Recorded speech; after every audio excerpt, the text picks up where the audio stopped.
company, bringing home more money than anyone in his family ever has, and he has less than 1 month of expenses saved.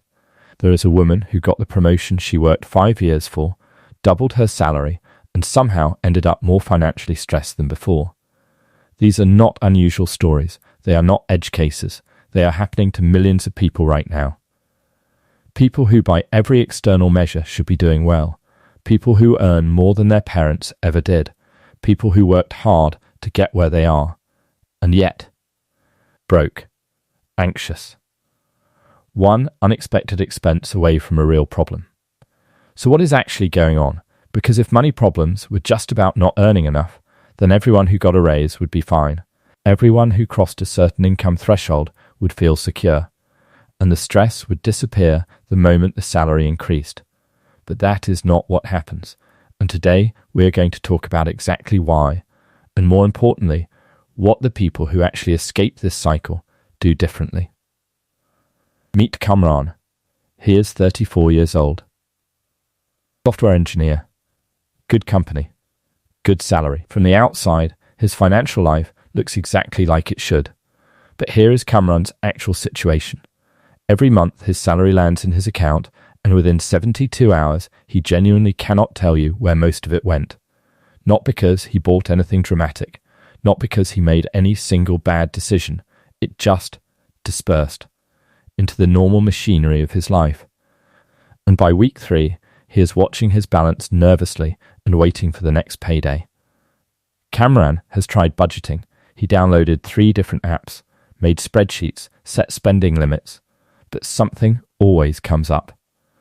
Something always disrupts the plan, and after a few weeks, the discipline fades and the old patterns return. He has told himself for 2 years that when he gets his next raise, everything will finally click into place. Last month he got that raise. Nothing clicked. Here is the uncomfortable truth that most financial advice refuses to say clearly. More money does not fix a broken relationship with money. It amplifies it. Read that again. Because it is the key to everything. If your current patterns with money are not working, more money does not solve the problem. It scales the problem.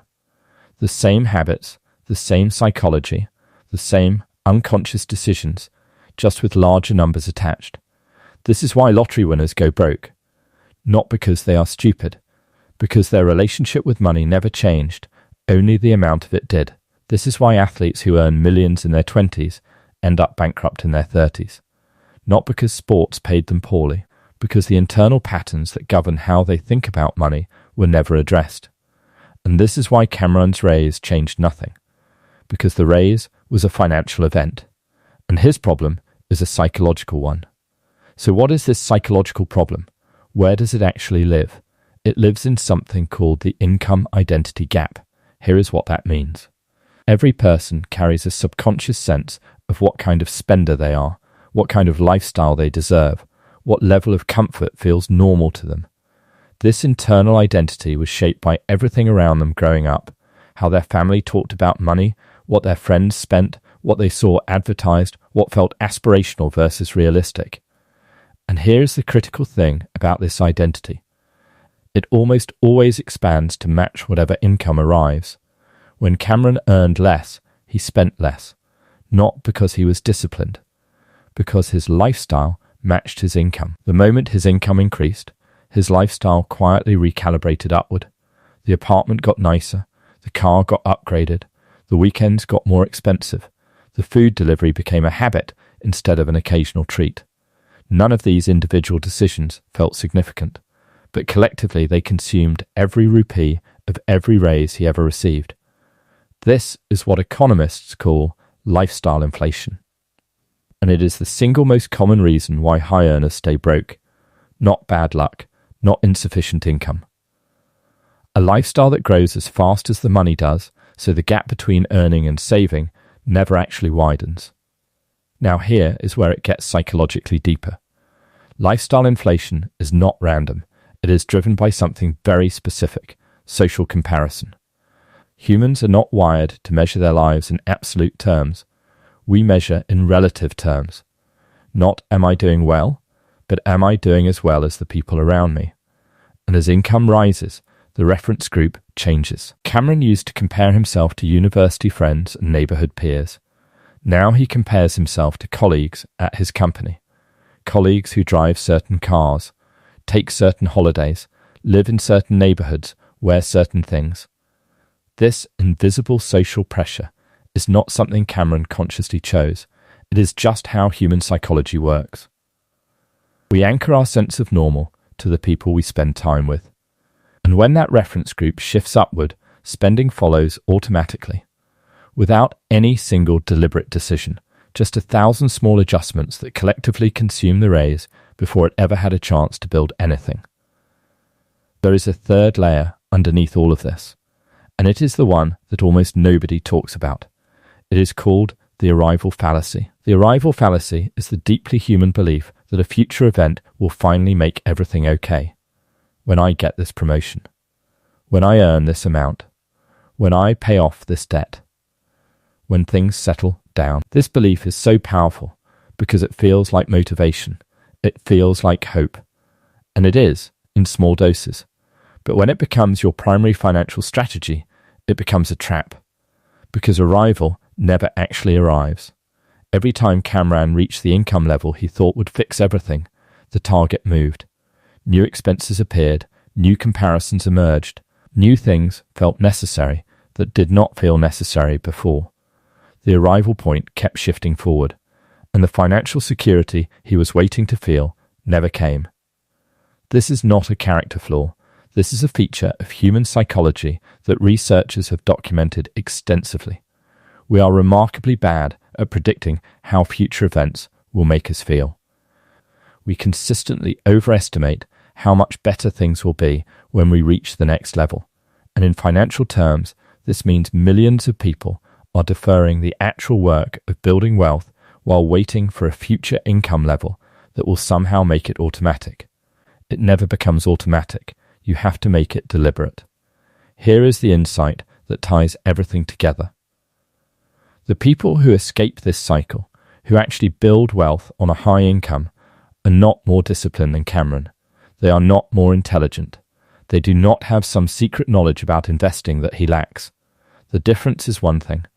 They decided at some specific moment to stop letting their lifestyle automatically consume their income growth. They made a deliberate choice to keep their lifestyle slightly behind their income, to let the gap between what they earn and what they spend widen, even a little, every time their income increased. They did not live like they were poor. They just resisted the automatic upgrade. They kept the old car one more year. They stayed in the slightly smaller apartment a little longer. They let their reference group be their past self rather than their current colleagues. And every time their income increased, before the lifestyle had a chance to catch up, they redirected the difference somewhere it could grow. That is it. That is the whole strategy. It is not complicated, but it runs completely against the current of every social pressure, every advertisement, and every unconscious habit that a rising income triggers. Here is your practical takeaway. First, the next time your income increases, do not change anything for 30 days. Not your apartment, not your car, not your spending habits. Wait 30 days. Then decide deliberately what, if anything, you want to upgrade. This pause breaks the automatic lifestyle creep response. Second, before your next salary hits, set up an automatic transfer that moves a fixed amount into a completely separate savings or investment account, not what is left over. Before. The moment the money arrives. Because what gets moved first is what actually gets saved. What stays in the main account gets spent, always. Third, audit your reference group, not to judge anyone, but to understand which comparisons are driving your spending decisions without you realizing it, because the most expensive financial decisions most people make are not the ones they consciously choose. They are the ones they drift into socially. Fourth, stop waiting for the arrival. The income level that will make saving easy does not exist. Every income level feels insufficient when your lifestyle expands to meet it. The only way out is to decide at your current income, right now, to start building something. Not when things settle down. Now. Because things never settle down. They just change shape. Let me bring Kamran back. He did not get another raise. He did not change jobs. He did not suddenly discover a side income that solved everything. He made one decision. The month after his raise, before he upgraded anything, he set up an automatic transfer for a meaningful portion of the increase. It left his account on payday before he had a chance to spend it. He did not change his lifestyle at all that month. And for the first time in years, his savings number went up instead of staying flat. The next month, same thing. The month after, same thing. 6 months later, he had more saved than in the previous 3 years combined. Not because his income changed, because his pattern changed. The money was always there, the gap was always available, he just stopped letting it disappear automatically. Here is the thought I want to leave you with. Income is not wealth. Income is the raw material. Wealth is what you build when you stop letting the raw material vanish before you can do anything with it. Every raise you have ever received was an opportunity. Some of those opportunities are already gone, absorbed into a lifestyle that expanded to meet them. But the next one does not have to be. The next time more money arrives, the question is not, what do I want to upgrade? The question is, how much of this can I redirect before my lifestyle notices it is gone? Because your lifestyle will adjust to almost anything. It adjusts upward automatically. But it can also adjust to a slightly smaller upgrade than expected, and you will barely notice the difference. Your bank account will notice enormously. If this video made something click, hit the like button. It helps more people find this content who genuinely need it. And our next video goes even deeper. We are talking about the psychological reason most people make the same financial mistake in their 30s that quietly limits everything that comes after, and the one shift that changes the entire trajectory. See you there.